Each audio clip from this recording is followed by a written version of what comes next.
love you, God, and we love our great military. Protect them. God bless the Middle East. God bless Israel, and God bless America. Thank you very much. Thank you. Let's bring in CBS News Middle East reporter Courtney Keeley joining us on the phone right now. Courtney, can you hear me? Yes, I can. Okay. Well, President Trump said 3 nuclear sites were attacked. What do you take of what his comments were this evening? Well, he said the bully of the Middle East must now talk peace, and that is not necessarily what the regime will do. I am hearing that there appears to be rising fears of retaliation by the Iranian regime, that people are starting to talk about fears of possible jail or execution, which has happened before under this regime many times. But we talked, you and I, about Fordo, Natanz, and Isfahan just as that news was breaking, and I want to bring you some more information with more clarity. One source told me that they were hearing bombings in Tehran proper. That has been clarified to me that Fordo is only 90 miles southwest of a 2-hour drive from Tehran, and the concussive effect of those explosions at Natanz reverberating and bouncing off the mountains could have actually made someone feel like it was happening right next to them in Tehran. There might have been anti-artillery aircraft, but the concussive effect of those bombings was what people would have been hearing in Tehran, not any other airstrikes. There have no other airstrikes being reported except the U.S. airstrikes on the 3 nuclear power plants, Fordo, Natanz, and Isfahan. And what President Trump's saying that Iran has to negotiate, really, talk peace, which is what he's wanted. The Ayatollah had always made clear to some experts that I've spoken to, the red line would have been no nuclear enrichment. And before they even got to that conversation, before Steve Witkoff was able to have that conversation with the Iranian foreign minister, Israel launched the first salvo of these attacks the week of Wednesday. And now, for the first time, the U.S. used its bunker buster bomb to strike these Iranian nuclear sites, which now makes the U.S. involved in this war in an offensive way. You hear that? We're involved in this war now. In a defensive way, no longer just supporting Israel in terms of helping them with the defense of the ballistic bombings hitting inside of Israel from Iran. Now the U.S. has created its own offensive. And what happens next, with better minds prevailing, it is a big, nerve-wracking question mark. Will Iran target the Strait of Hormuz or Bahrain or Qatar, U.S. bases in both?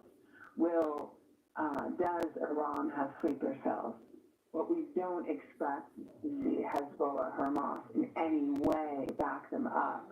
But this is a very dangerous, tenuous time now that this has happened, and all anyone can do is wait to first see the satellite imagery, to first hear what the degradation of these nuclear plants is, while the president's saying Fordo, for example, is gone.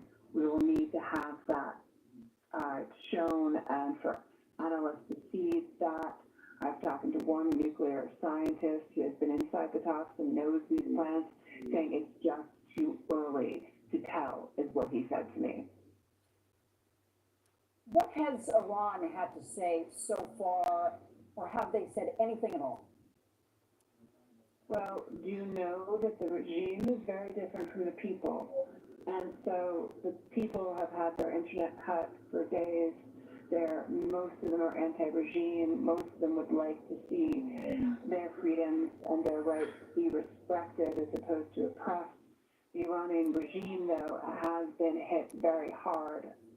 Top members of the army and the Iranian Revolutionary Guard have all been hit. I'm right now I'm trying to confirm words that were put out on an Iranian site that say it's Khamenei, but I'm double checking that right now because it's unclear right now. There's Iranian state television and Iranian sources, but a lot is not coming out of Iran because of the issues with the internet. Courtney Keeley, thank you so much for being with us. Right now, we have CBS News senior White House correspondent Richard Jang joining us once again to talk about what you heard the president say as he addressed the nation. What stood out to you about the president's remarks? The president was very clear in that he is characterizing these strikes as a success, a spectacular military success, and even baked in there was another warning for Iran that they must choose peace or there will be more to come, essentially. And to that end, the president just posted on social media a few minutes ago saying any retaliation by Iran against the United States of America will be met with force far greater than what was witnessed tonight. Thank you, Donald J. Trump, President of the United States. So again, he is signaling to the Iranians that if they do in fact respond to this, that the U.S. will retaliate again. And so, the president indicated that in his statement as well. It was very short, which was notable because oftentimes the president likes to take questions in settings where he announces major news, especially if he considers it a victory. But given the gravity of the situation, I'm not surprised that he came out, made the statement, and then turned with his top advisors and left. But we do expect to hear more from him. Of course, he did say that there will be more details released tomorrow morning by the Pentagon about how this was actually carried out. You're looking at pictures right now of the president in the Situation Room with Vice President J.D. Vance. We know there were several other key players in that meeting that happened as he returned here to the White House earlier this evening around 6 o'clock for a national security meeting, including Secretary of State and Acting National Security Advisor Marco Rubio, the Defense Secretary Pete Hegseth, his Chief of Staff Susie Wiles, the Chairman, Joint Chiefs of Staff Dan Kane, and several others who accompanied him to really talk about what had just unfolded.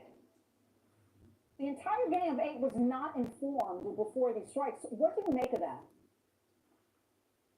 Well, some but not all. It appears that the Republicans were informed about this, but not their Democratic counterparts who have oversight in that Intelligence Committee. We also know that the Speaker of the House, Mike Johnson, sent out a post saying that leaders in Congress were aware of the urgency of this situation, and the Commander-in-Chief evaluated that the imminent danger outweighed the time it would take for Congress to act. That is because some lawmakers have been voicing that before the president could take action like this, he would have to get congressional approval. And so while it is SOP that the president would have shared all of, or what he could with the Intelligence Committees, this is not a president who tends to operate by traditional norms. So, I'm sure they will make plenty more of not being informed. Richard Jang, thank you so much for that report. Right now, we're turning to CBS News reporter Haley Ott, joining us from Tel Aviv in Israel. Haley, what have you heard from the Israeli government so far? Good morning. We've actually just heard from Israeli Prime Minister Benjamin Netanyahu. He's given an address to the Israeli people. He reiterated some of what President Trump said. He also said that that President Trump had called him and that it was a warm conversation. And he thanked the United States and he said a message of hope and strength to the Israeli people.